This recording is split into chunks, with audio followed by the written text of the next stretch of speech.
Gym, നീ ഈ വാർത്ത വായിച്ചോ? എന്ത് വാർത്തയാണ് ജോവാൻ? ഞാൻ പത്രം വായിക്കാറില്ലെന്ന് നിനക്കറിയില്ലേ? നോക്ക്, ഇത് ഭൂമികുലുക്കത്തിൽ നിന്ന് രക്ഷപ്പെട്ട ഒരാളുടെ കഥയാണ്. തകർന്ന അവശിഷ്ടങ്ങളുടെ അടിയിൽ 15 ദിവസം കിടന്നിട്ടും ഇയാൾ ഇപ്പോഴും ജീവിച്ചിരിക്കുന്നു. എനിക്ക് വിശ്വസിക്കാൻ സാധിക്കുന്നില്ല. ഇത് തികച്ചും അസാധ്യമാണ്. എവിടെ നോക്കട്ടെ? ചിലപ്പോൾ കെട്ടിടം ബലമില്ലാത്തതായിരിക്കണം. അങ്ങനെയായിരിക്കണം ജിം. എന്നാൽ അറിയാമോ ആരാണ് ഈ അവശിഷ്ടങ്ങൾക്കിടയിൽ നിന്ന് മനുഷ്യനെ രക്ഷിച്ചത്? എനിക്കറിയില്ല. ഇതൊരു പോലീസ് നായ ആയിരുന്നോ? പോലീസ് നായയല്ല രക്ഷപ്പെടുത്തിയത്, ഷിക്കാഗോയിൽ നിന്നും പോലീസാണ്. മിടുക്കരായ പോലീസുകാർ. ആ ആളെ രക്ഷിക്കാൻ അവർ ആധുനിക സാങ്കേതിക വിദ്യ ഉപയോഗിച്ചിരിക്കണം. ഇത് ശരിക്കും ഒരു അത്ഭുതം തന്നെ. ഈ അസാധ്യമായ ദൗത്യം നിർവഹിക്കുവാൻ അവരുടെ രക്ഷാധികാരിയായ വിശുദ്ധൻ സഹായിച്ചുവെന്ന് ഞാൻ ബലമായി വിശ്വസിക്കുന്നു. പോലീസുകാരുടെ രക്ഷാധികാരി വിശുദ്ധനോ? അത് വളരെ രസകരമാണല്ലോ. എന്ത് കഥയാണ് പോലീസുകാരെ പറ്റി, ജോവാൻ? ഹായ് അങ്കിൾ, ഞാനും ജിമ്മും ഷിക്കാഗോ പോലീസിന്റെ അത്ഭുതകരമായ ഒരു രക്ഷപ്പെടുത്തൽ യജ്ഞത്തെ പറ്റി ചർച്ച ചെയ്യുകയായിരുന്നു. അതെ അങ്കിൾ, ഈ ഭൂമികുലുക്കത്തിൽപ്പെട്ടയാൾ 15 ദിവസം അവശിഷ്ടങ്ങൾക്കിടയിൽ കിടന്നു. ഇതാ നോക്കൂ. ഈ വാർത്ത ഞാൻ രാവിലെ വായിച്ചിരുന്നു. ഒരുപക്ഷെ രക്ഷാധികാരി വിശുദ്ധൻ ഈ ദൗത്യത്തിൽ അവരെ നയിച്ചിരിക്കാം. പോലീസിന്റെ രക്ഷാധികാരി വിശുദ്ധൻ? അങ്കിൾ, ജോവാനും ഇത് തന്നെയാണ് പറഞ്ഞത്. എന്നാൽ വാസ്തവത്തിൽ ആരാണ് ഈ രക്ഷാധികാരി വിശുദ്ധൻ? ഓ ജോവാൻ, അവരുടെ രക്ഷാധികാരി വിശുദ്ധനെ പറ്റി നിനക്കറിയാം. എന്നിട്ട് എന്തുകൊണ്ട് നീ നിന്റെ സഹോദരനോട് പറഞ്ഞില്ല? ഇപ്പോൾ മനസ്സിലായോ ജിം, പത്രം വായിക്കണമെന്ന്? ആ രക്ഷാധികാരി വിശുദ്ധന്റെ പേര് യൂദാസ് തദേവൂസ് എന്നാണ്. എനിക്ക് വിശുദ്ധ യൂദാസിനെ കുറിച്ച് അറിയാം. ചില കൂട്ടുകാർ പരീക്ഷയ്ക്ക് മുമ്പ് ഈ വിശുദ്ധന്റെ അടുത്ത് പ്രാർത്ഥിക്കാറുണ്ട്. അവർ പറയുന്നു ഈ വിശുദ്ധന്റെ മധ്യസ്ഥം വഴി ഏത് വിഷമം പിടിച്ച പരീക്ഷയും ജയിക്കാൻ സാധിക്കുമെന്ന്. അപ്പോൾ നിങ്ങൾക്ക് ഈ വിശുദ്ധനെ പരീക്ഷയിൽ ജയിപ്പിക്കുന്ന ഒരു വിശുദ്ധനായിട്ടേ അറിയുള്ളൂ? അങ്കിൾ, ഞങ്ങൾക്കധികമൊന്നും ഈ വിശുദ്ധനെ പറ്റി അറിയില്ല. ഈശോയെ ഒറ്റിക്കൊടുത്തത് യൂദാസ് തദേവൂസ് ആണെന്ന് തെറ്റിദ്ധരിക്കാറുണ്ട്. ജോവാൻ, നീ ശരിയാണ് പറഞ്ഞത്. യൂദാ തദേവൂസിനെ പറ്റി സുവിശേഷത്തിൽ 2 അവസരത്തിൽ മാത്രമേ കാണുന്നുള്ളൂ. ഒന്നാമത്തേത് വിശുദ്ധനെ അപ്പസ്തോലനായി തിരഞ്ഞെടുത്ത സമയത്തും രണ്ടാമത്തേത് ഒടുവിലത്തെ അത്താഴത്തിന്റെ സമയത്തുമാണ്. അതുകൊണ്ടായിരിക്കും ഈ വിശുദ്ധനെ പറ്റി അധികമൊന്നും ആർക്കും അറിയാത്തത്. എന്നാൽ വിശുദ്ധ യൂദാസ് ഈശോയുടെ ഒരു അടുത്ത ബന്ധുവാണെന്ന് നിങ്ങൾക്കറിയാമോ? അതെ ജോവാൻ, വിശുദ്ധ യൂദായുടെ അപ്പൻ ക്ലിയോഫാസിന്റെ സഹോദരനാണ് ഈശോയുടെ വളർത്തച്ഛൻ പിതാവ് ജോസഫ്. വിശുദ്ധ യൂദായുടെ അമ്മയും ഈശോയുടെ അമ്മയും സഹോദരപുത്രിമാരാണ്. അതായത് വിശുദ്ധ യൂദാ ഈശോയുടെ സഹോദരനാണ്. വാവ്, വിശുദ്ധ യൂദാസ് ഈശോയുടെ മാതാവിന്റെയും പിതാവിന്റെയും കുടുംബങ്ങളായി ബന്ധപ്പെട്ടിരിക്കുന്നു. അതെ കുട്ടികളെ, വിശുദ്ധന്റെ ശക്തിയുള്ള മധ്യസ്ഥതയ്ക്ക് കാരണം ഈശോയുമായുള്ള ഈ അടുത്ത ബന്ധമാണ്. ഇന്ന് ഗ്രീസ് എന്നറിയപ്പെടുന്ന എഡേസയിലെ അബ്ഗാര രാജാവിന് കുഷ്ഠം പിടിപെട്ട് കഷ്ടപ്പെടുകയായിരുന്നു. രാജാവ് ഈശോയുടെ അത്ഭുത പ്രവൃത്തികളെപ്പറ്റി കേട്ടിരുന്നു. രാജാവിന്റെ രോഗം സുഖപ്പെടുത്തുവാൻ ഒരു ദൂതനെ അയച്ച് ഈശോയോട് അപേക്ഷിച്ചു. എന്റെ കർത്താവേ, എന്റെ ഗുരു, ഗ്രീസിലെ രാജാവ് രോഗം ബാധിച്ച് കഷ്ടപ്പെടുകയാണ്. രോഗത്തിൽ നിന്ന് സുഖം പ്രാപിക്കുന്നതിന് അങ്ങയുടെ സഹായം രാജാവ് യാചിക്കുന്നു. അബ്ഗാര രാജാവിന്റെ ഗൗരവമായ രോഗത്തെക്കുറിച്ച് എനിക്കറിയാം. നിന്റെ രാജാവിനോട് പറയുക, അവൻ മരിക്കുകയില്ല എന്ന്. അവൻ എൻ്റെ സഹായം ആവശ്യം വരുമ്പോൾ ഞാൻ അപ്പസ്തോലന്മാരിൽ ഒരാളെ അയക്കാം.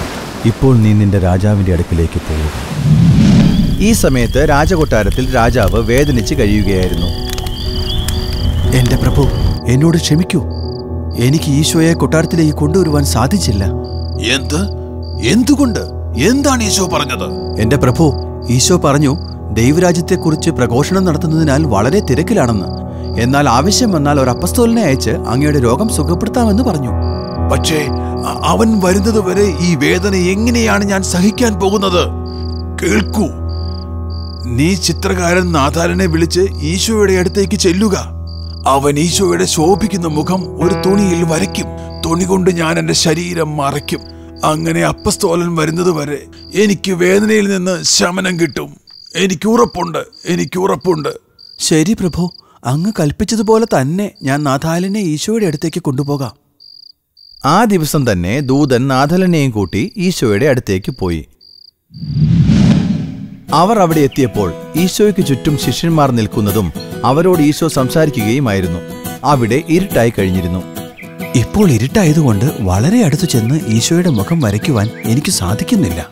ശരി, എന്നാൽ നാളെ ഈശോയുടെ അടുത്തേക്ക് ചെന്ന് ഒന്നുകൂടി പരിശ്രമിക്കാം. അടുത്ത ദിവസം നാഥലും ദൂതനും അവിടെ ചെന്നപ്പോൾ ഈശോ പ്രസംഗിച്ചുകൊണ്ടിരിക്കുകയായിരുന്നു. ഇപ്രാവശ്യം സാഹചര്യങ്ങൾ വളരെ അനുയോജ്യമായിരുന്നു. വളരെ നന്നായിരിക്കുന്നു. ഈശോയുടെ ആ സ്വർഗീയ തേജസ്സുള്ള മുഖം വരയ്ക്കുവാൻ എനിക്ക് സാധിക്കും. എനിക്ക് 1 മണിക്കൂർ മാത്രം മതി. എന്നാൽ നമുക്ക് വേഗം തുടങ്ങാം, അല്ലെങ്കിൽ ജനങ്ങൾ വർദ്ധിച്ചുകൊണ്ടേയിരിക്കും. കൂടുതൽ ജനങ്ങൾ അടുത്തു വന്നാൽ ഈശോയുടെ മുഖത്തിന്റെ പൂർണ്ണരൂപം നമുക്ക് വരച്ചെടുക്കുവാൻ സാധിക്കുമെന്ന് എനിക്ക് തോന്നുന്നില്ല. ഈ സമയം ഈ 2 പേരുടെയും പ്രയത്നങ്ങൾ ഈശോ നിരീക്ഷിച്ചുകൊണ്ടിരിക്കുകയായിരുന്നു. ഈശോ അവരുടെ വിശ്വാസത്തിൽ അത്ഭുതപ്പെടുകയും യൂദാസിനെ അടുത്തു വിളിക്കുകയും ചെയ്തു. യൂദാസ്, ദയവായി എന്റെ അടുത്ത് വരിക. ശരി എന്റെ കർത്താവേ. നീ ചെന്ന് എന്റെ മുഖം വരയ്ക്കുവാൻ പ്രയത്നിക്കുന്ന ആ 2 വിജാതീയരെയും വിളിച്ചുകൊണ്ടുവരിക. യൂദാസ് നഥാലിന്റെയും ദൂതന്റെയും അടുത്തേക്ക് ചെന്നു. സഹോദരന്മാരെ, എന്റെ ഗുരു നിങ്ങളെ വിളിക്കുന്നു. എന്തിനാണ്? അനുവാദം കൂടാതെ അദ്ദേഹത്തിന്റെ മുഖം വരച്ചതിന് അദ്ദേഹത്തിന് ഞങ്ങളോട് ദേഷ്യമാണോ? ഞങ്ങൾ എന്തെങ്കിലും തെറ്റ് ചെയ്തെങ്കിൽ ഞങ്ങളോട് ക്ഷമിക്കണേ. ഞങ്ങളിത് ചെയ്യുന്നത് ഞങ്ങളുടെ മരിക്കാറായ രാജാവിന് വേണ്ടിയാണ്. ദയവായി ക്ഷമിക്കുക. അപ്പോൾ നഥാലും ദൂതനും യൂദാസിന്റെ കൂടെ ഈശോയുടെ അടുത്തേക്ക് പോയി. ഈശോ ആ ചെറിയ കഷ്ണം തുണിയെടുത്ത് ഈശോയുടെ മുഖം മൂടി, എന്നിട്ട് തിരിച്ചു കൊടുത്തു. ഓ എന്റെ കർത്താവേ, അങ്ങയുടെ പ്രതിരൂപം ഈ തൂവാലയിൽ രൂപപ്പെട്ടിരിക്കുന്നു. എനിക്കിത് വിശ്വസിക്കാൻ സാധിക്കുന്നില്ല. ഇത് അത്ഭുതമായിരിക്കുന്നു. നീ പോയി നിന്റെ രാജാവിനോട് നീ പറയുക, അവന്റെ ആഴമായ വിശ്വാസം അവന്റെ രോഗാവസ്ഥയിൽ നിന്ന് അവനെ രക്ഷപ്പെടുത്തുമെന്ന്. ഈ തൂവാല കൊണ്ട് അവന്റെ ശരീരം നീ പുതപ്പിക്കുക. അപ്പോൾ അവൻ അവന്റെ വേദനയിൽ നിന്നും മോചിതനാവും. ഗുരു, അങ്ങയുടെ കരുണയ്ക്ക് ഞങ്ങൾ നന്ദി പറയുന്നു. ഇപ്പോൾ ഞങ്ങൾക്കറിയാം ഞങ്ങളുടെ രാജാവ് രക്ഷപ്പെട്ടിരിക്കുന്നു. ഓ, അവരിപ്പോൾ എത്തിയിരുന്നുവെങ്കിൽ നാഥാലൻ ഈശോയുടെ പടം വരയ്ക്കുവാൻ സാധിച്ചുവെന്ന് ഞാൻ പ്രതീക്ഷിക്കുന്നു. രാജാവ് ഈ വാചകം പൂർത്തിയാക്കുന്നതിനു മുമ്പ് തന്നെ നാഥാലും ദൂതനും കൊട്ടാരത്തിലേക്ക് നടന്നു വന്നു. എന്റെ പ്രഭു, അവസാനം നിങ്ങൾ ഇവിടെ എത്തിയല്ലേ? എന്റെ പ്രഭു, ഒരത്ഭുതം സംഭവിച്ചു.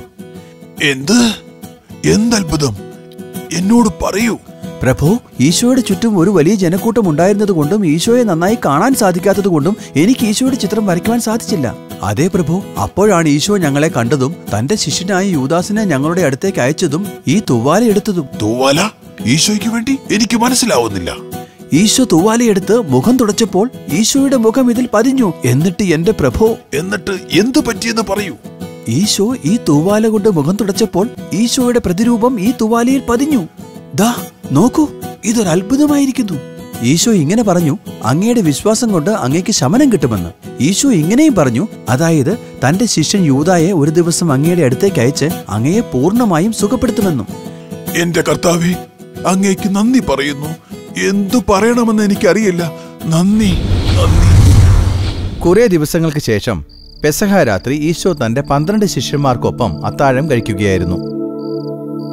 ആരെന്റെ കൽപ്പനകൾ പാലിക്കുന്നുവോ അവരെന്നെ സ്നേഹിക്കുന്നു. ഞാൻ അവരെ സ്നേഹിക്കുകയും അവർക്കെന്നെ കാട്ടിക്കൊടുക്കുകയും ചെയ്യുന്നു. അപ്പോൾ യൂദാസ് ഈശോയോട് ചോദിച്ചു, കർത്താവേ, എന്തുകൊണ്ട് ഞങ്ങൾക്ക് മാത്രം? ബാക്കി ഈ ലോകത്തുള്ളവർക്കെല്ലാം അങ്ങയെ കാണണ്ടേ? എന്നെ സ്നേഹിക്കുന്നവർ എന്റെ പ്രബോധനങ്ങൾ അനുസരിക്കുന്നു. നിങ്ങൾ പരിശുദ്ധാത്മാവിനാൽ നിറഞ്ഞ് ശക്തിപ്പെടുകയും നിങ്ങൾ വിജാതീയരെ സുവിശേഷം അറിയിക്കുകയും ചെയ്യും. ഈശോ ഉപദേശിച്ചതുപോലെ തന്നെ ഈശോയുടെ കുരിശുമരണത്തിനും ഉയർപ്പിനും ശേഷം യൂദാസ് വിജാതീയർക്കിടയിൽ സുവിശേഷം പ്രസംഗിക്കുവാൻ തീരുമാനിച്ചു.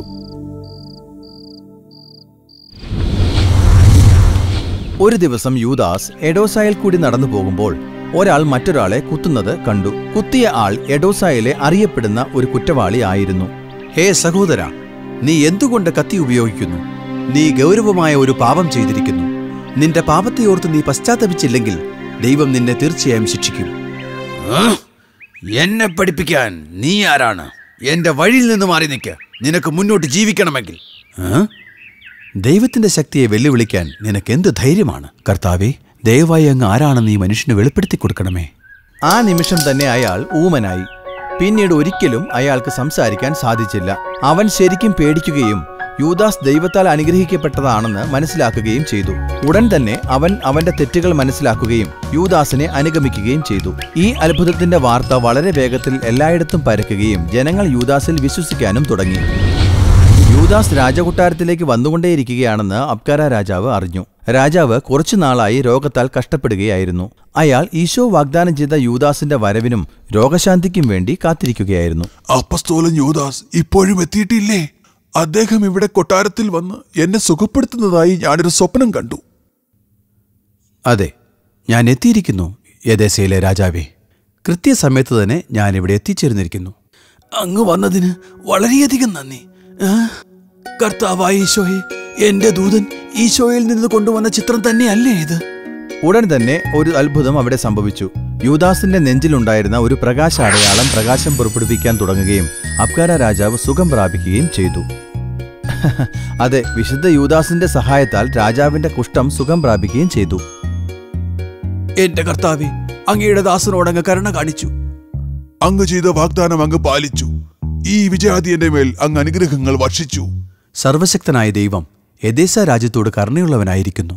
നിങ്ങളുടെ വിശ്വാസം നിങ്ങൾ വിളിച്ചു പറയണം. ഞാൻ എദേസയിൽ സുവിശേഷം പ്രഘോഷിക്കാൻ പോവുകയാണെന്ന് നിങ്ങൾ ജനങ്ങളോട് പറയുക. എദേസയിൽ നിന്ന് വിശുദ്ധ യൂദാസ് മെസൊപ്പൊട്ടാമിയയിലേക്ക് പോയി, അതായത് ഇപ്പോഴത്തെ ഇറാഖ്.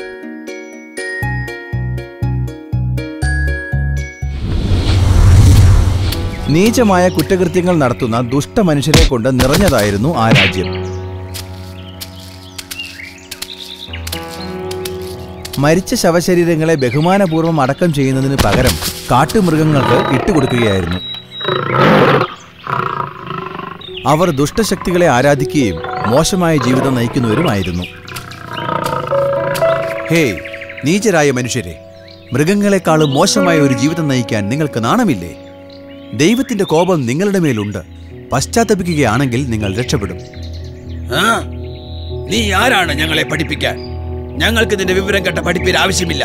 ഞങ്ങൾ ഇങ്ങനെ ജീവിക്കാൻ തുടങ്ങിയിട്ട് ഒത്തിരി വർഷങ്ങളായി. നീ പോയി ചാവടാ വിട്ടി. ഈശോയുടെ നാമത്തിൽ ഞാൻ കൽപ്പിക്കുന്നു, പശ്ചാത്തപിച്ച് സത്യദൈവത്തിലേക്ക് തിരിയുവിൻ. എന്തു പറ്റി? എനിക്ക് അനങ്ങാൻ പറ്റുന്നില്ല. സഹായിക്കണേ, എന്നെ സഹായിക്കണേ. എന്നോട് ക്ഷമിക്കൂ. അങ്ങ് ആരാണെന്ന് എനിക്കറിയില്ലായിരുന്നു. എന്നെ സഹായിക്കൂ. ഞാൻ അങ്ങേ അനുഗമിക്കാം. എഴുന്നേൽക്കുക. വിശുദ്ധ യൂദാസ് അത്ഭുതങ്ങൾ പ്രവർത്തിച്ചെങ്കിലും വളരെ കുറച്ച് അനുയായികളെ ഉണ്ടായിരുന്നുള്ളൂ. കാരണം ഭൂരിഭാഗം ആളുകളും വിഗ്രഹാരാധകരും നീചന്മാരുമായിരുന്നു. ഒരു ദിവസം വിശുദ്ധ യൂദാസ് നോക്കുമ്പോൾ ബലിക്ക് വേണ്ടി ഒരു കുഞ്ഞിനെ കൊല്ലുവാൻ ശ്രമിക്കുന്നതാണ് കണ്ടത്. ഹേയ്, എന്താണ് ഇവിടെ സംഭവിക്കുന്നത്? ഈ ചെറിയ കുഞ്ഞിനോട് നിങ്ങൾ എന്താണ് ചെയ്യാൻ പോകുന്നത്?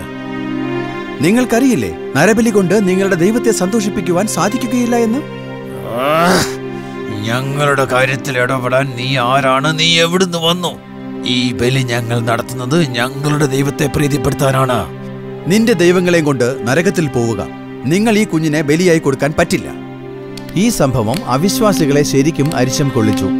അവർ വിശുദ്ധനെ കൊല്ലുവാൻ പദ്ധതിയിട്ടു.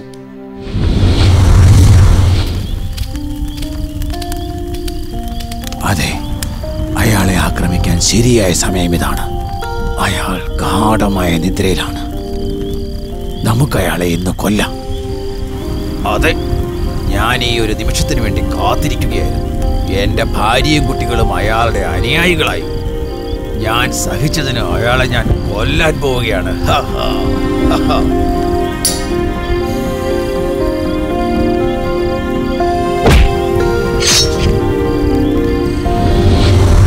അയ്യോ, ദയനീയമാണല്ലോ അങ്കിൾ. അതെ ജിം, തീർച്ചയായും അങ്ങനെയാണ് ജിം. ജോവാൻ, നിങ്ങൾ വിശുദ്ധന്റെ ഈ ചിത്രത്തിന്റെ അടുത്ത് പോയി നോക്കിയിട്ടുണ്ടോ? തീർച്ചയായും. ഈശോയുടെ ഹൃദയത്തിൽ കാണുന്ന അതേ വര തന്നെയാണ് വിശുദ്ധന്റെ ഹൃദയത്തിലും കാണുന്നത്. അതെ, അത് ശരിയാണ് ജിം. വേറെ വല്ലതും ശ്രദ്ധിച്ചിട്ടുണ്ടോ ജിം? എന്റെ സംശയം ഇതാണ്, 40കളിൽ മരിച്ച വിശുദ്ധൻ എന്തിനാണ് കയ്യിൽ ഒരു വടി പിടിച്ചിരുന്നത്? ഇത് നല്ലൊരു ചോദ്യമാണ് ജിം. വിശുദ്ധൻ രക്തസാക്ഷിത്വം വരിച്ചത് തലയിൽ നീളമുള്ള കോലുകൊണ്ടുള്ള അടിയേറ്റാണ്. ഇതിനെ അനുസ്മരിപ്പിക്കുന്നതാണ് വിശുദ്ധന്റെ കയ്യിലുള്ള വടി.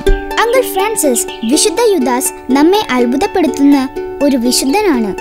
അദ്ദേഹം വിജാതിയർക്കിടയിൽ സുവിശേഷം പ്രസംഗിച്ച് ഒരു രക്തസാക്ഷിയായി തീർന്നു. അത് ശരിയാണ് ജോവാൻ. എനിക്ക് തോന്നുന്നത് ഇന്ന് നമുക്കിവിടെ നിർത്താം. ഞാൻ വേറൊരു കഥയുമായി നാളെ നിങ്ങളെ കാണാം. ശരി അങ്കിൾ, അങ്ങനെയാവട്ടെ. ശരി കുട്ടികളെ.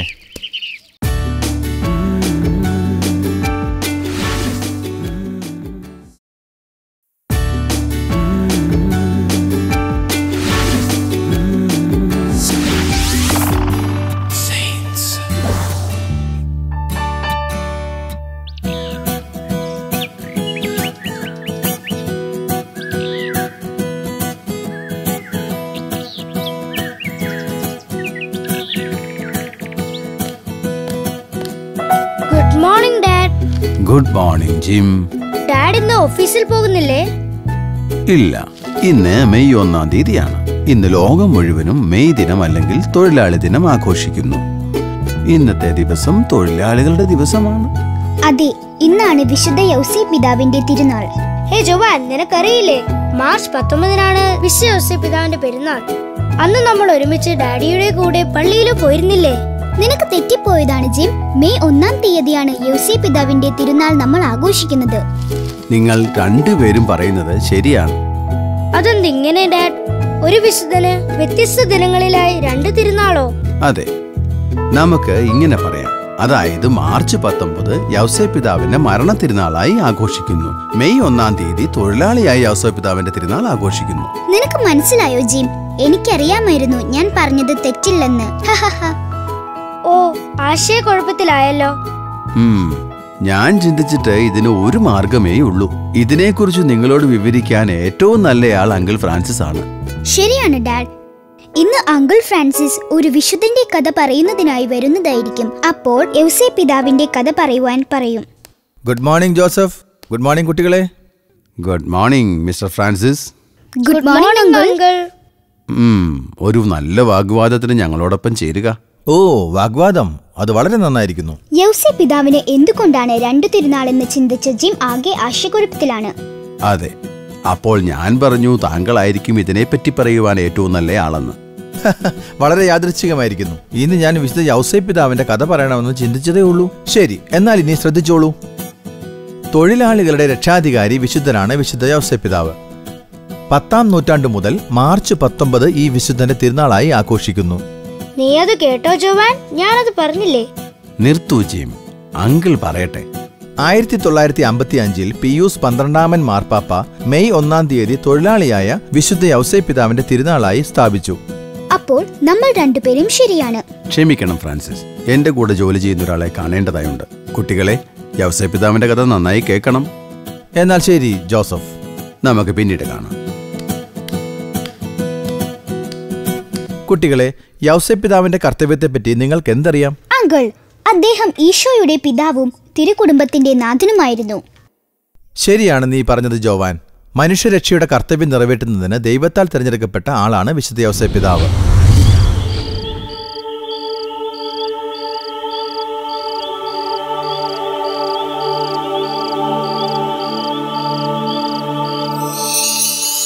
ഒരു രാത്രി ദൈവത്തിന്റെ മാലാഖ ജോസഫിന്റെ മുന്നിൽ പ്രത്യക്ഷപ്പെട്ടു. ജോസഫ്? മാലാഖ? ദാവീദിന്റെ പുത്രനായ ജോസഫ്, എന്തുകൊണ്ടാണ് നീ വിഷമിച്ചും ആശയക്കുഴപ്പത്തിലുമായിരിക്കുന്നത്? എന്നോട് ക്ഷമിക്കണം. മേരിയുമായുള്ള എൻ്റെ വിവാഹം നിശ്ചയിച്ചു കഴിഞ്ഞു. ഇപ്പോൾ ഞാൻ അറിഞ്ഞു മേരി ഗർഭിണിയാണെന്ന്. ഞങ്ങൾ ഒരുമിച്ച് താമസിക്കുവാൻ തുടങ്ങിയിട്ടില്ല. ജോസഫ്, നീ വിഷമിക്കേണ്ട. ഇത് ദൈവത്തിന്റെ പദ്ധതിയാണ്. അവൾ ഗർഭം ധരിച്ചിരിക്കുന്നത് പരിശുദ്ധാത്മാവിൽ നിന്നാണ്. നീ അവളെ നിന്റെ ഭാര്യയായി സ്വീകരിക്കണം. അവൾ ഒരു പുത്രനെ പ്രസവിക്കും. അവന് നീ ഈശോ എന്ന് പേരിടണം. ഇതെനിക്ക് വെളിപ്പെടുത്തി തന്നതിന് അങ്ങയ്ക്ക് നന്ദി പറയുന്നു. ഞാൻ കാരണം മേരിക്ക് ഒരു അപമാനവും ഉണ്ടാകില്ല. അങ്ങ് പറഞ്ഞതുപോലെ തന്നെ ഞാൻ ചെയ്യാം. ജോസഫ് മേരിയെ വിവാഹം കഴിച്ച് നസ്രത്തിൽ ഒരുമിച്ച് ജീവിച്ചു. കുറച്ചു നാളുകൾക്ക് ശേഷം മേരി 9 മാസം ഗർഭിണിയായിരുന്നപ്പോൾ റോമ ചക്രവർത്തിയുടെ കൽപ്പന പ്രകാരം അവരുടെ പേരുകൾ എഴുതിക്കാനായി ജോസഫിനും മേരിക്കും ബെത്ലഹേമിലേക്ക് പോകേണ്ടി വന്നു.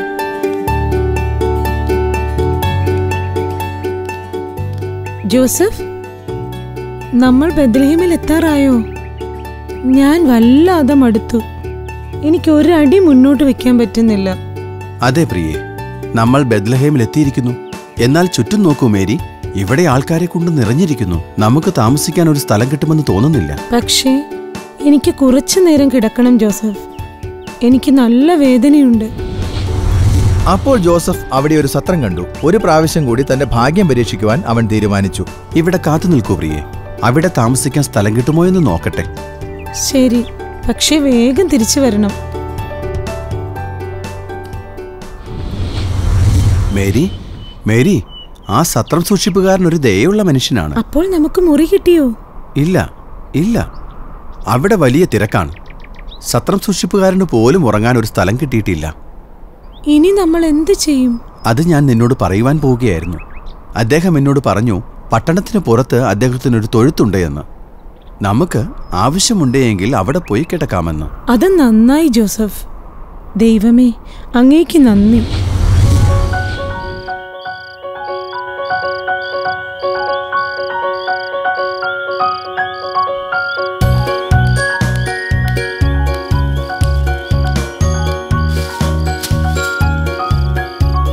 വരൂ മേരി, നീ ഇവിടെ കിടന്ന് കുറച്ചു നേരം വിശ്രമിക്കൂ.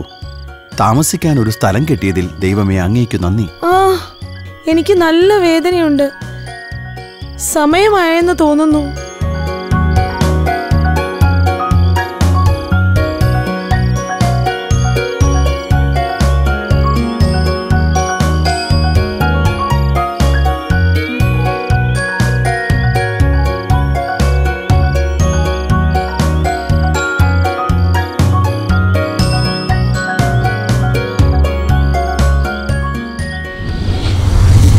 ആ രാത്രി മേരി ഈശോയ്ക്ക് ജന്മം കൊടുത്തു. ഇതിനിടയിൽ പൗരസ്ത്യ രാജ്യത്ത് നിന്ന് 3 ജ്ഞാനികൾ ഹേരോദ് രാജാവിന്റെ അടുത്ത് വന്ന് യേശുവിന്റെ ജനനസ്ഥലത്തെക്കുറിച്ച് അന്വേഷിച്ചു. ഹേരോദിന് ആ സ്ഥലം അറിയാത്തതിനാൽ കണ്ടുപിടിച്ചാൽ ഹേരോദിനോട് പറയണമെന്ന് ജ്ഞാനികളോട് ആവശ്യപ്പെട്ടു. കാരണം ഹേരോദ് ഉണ്ണീശോയെ കൊല്ലുവാൻ പദ്ധതിയിട്ടിരുന്നു. അന്ന് രാത്രി ഒരു മാലാഖ ജോസഫിന് മുന്നിൽ പ്രത്യക്ഷപ്പെട്ടു. ജോസഫ്, എഴുന്നേൽക്കുക, മേരിയെയും കുഞ്ഞിനെയും കൊണ്ട് ഈജിപ്തിലേക്ക് പോകുക. ഹേരോദ് രാജാവ് കുഞ്ഞിനെ കൊല്ലുവാൻ പദ്ധതിയിട്ടിരിക്കുന്നു. മേരി എഴുന്നേൽക്ക്. എന്തു പറ്റി? എന്റെ മുന്നിൽ ഒരു മാലാഖ പ്രത്യക്ഷപ്പെട്ട് എന്നോട് പറഞ്ഞു, നമ്മുടെ കുഞ്ഞ് ആപത്തിലാണെന്ന്. കർത്താവ് കൽപ്പിച്ചതനുസരിച്ച് നമ്മൾ ഈജിപ്തിലേക്ക് രക്ഷപ്പെടണം. പക്ഷേ നമ്മൾ എങ്ങനെ ഈ കുഞ്ഞിനെയും കൊണ്ട് ഇത്ര ദൂരെ യാത്ര ചെയ്യും? വിഷമിക്കേണ്ട മേരി, ദൈവം നമ്മെ സംരക്ഷിക്കുകയും കാത്തു സൂക്ഷിക്കുകയും ചെയ്യും.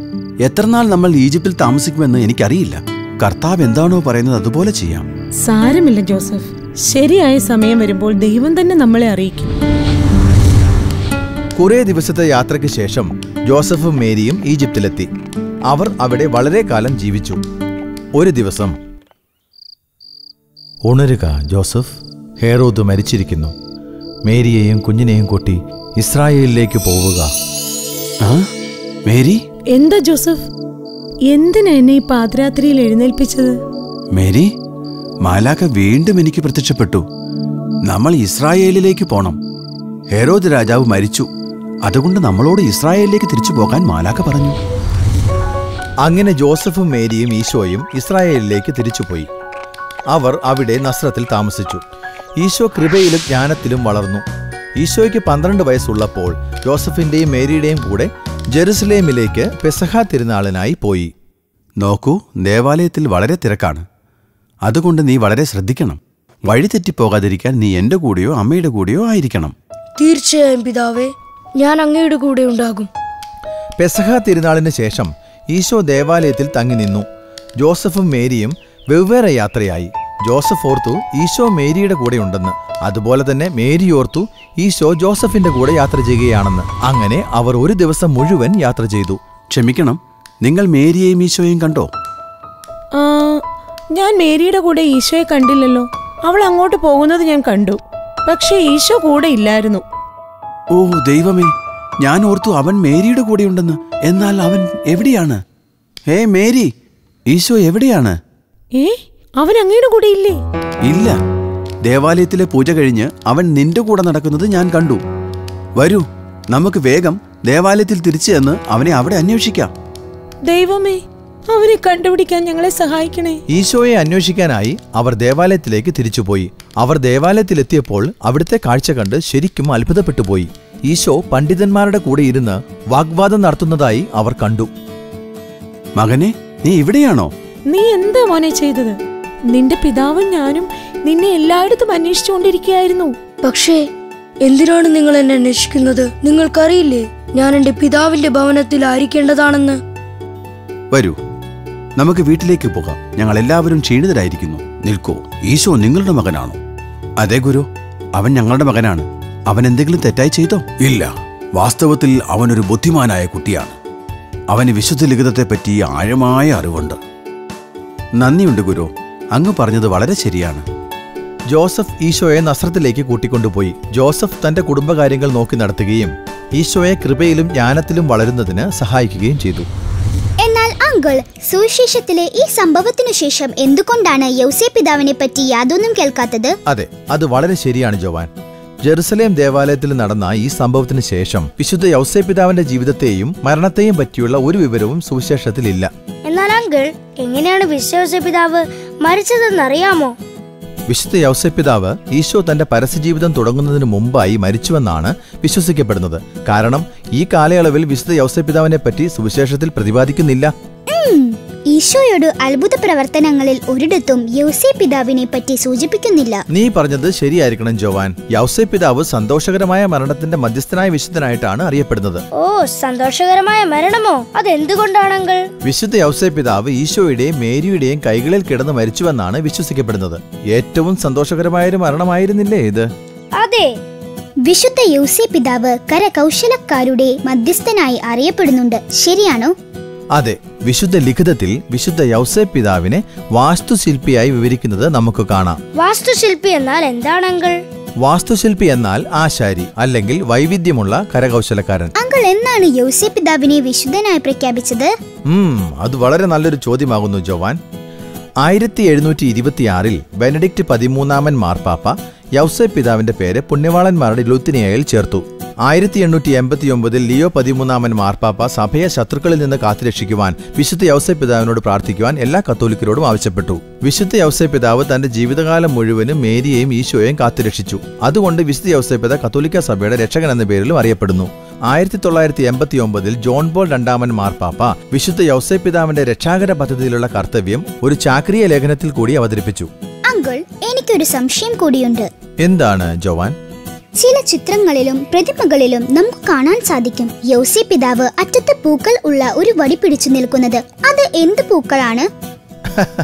അതൊരു രസകരമായ ചോദ്യമാകുന്നു ജിം. ആട്ടെ, നിനക്ക് എന്തെങ്കിലും ഊഹമുണ്ടോ? അങ്കിൾ, നസ്രത്തിലുള്ള ഏതൊരു പുഷ്പമായിരിക്കണം അത്. ഓ അല്ല, ഇത് വ്യത്യസ്തമായൊരു കഥയാണ്. വിവാഹത്തിന് വരുമ്പോൾ വരന്റെ കൈകളിൽ ഒരു വടിയുണ്ടാകും. അത് വാങ്ങിക്കുന്നത് അന്നൊരാചാരമായിരുന്നു.